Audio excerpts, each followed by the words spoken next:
If you're experiencing issues with voice chat not working in FIFA 24, follow these steps to troubleshoot and improve your situation.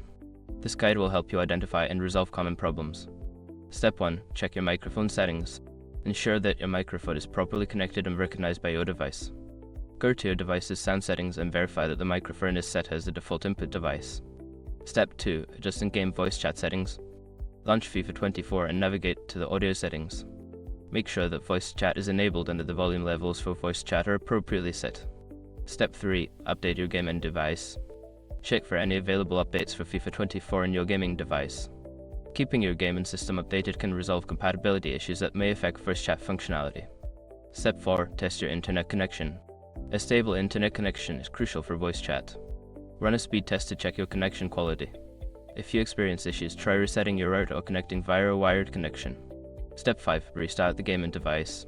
Sometimes, simply restarting FIFA 24 or your gaming device can resolve temporary glitches.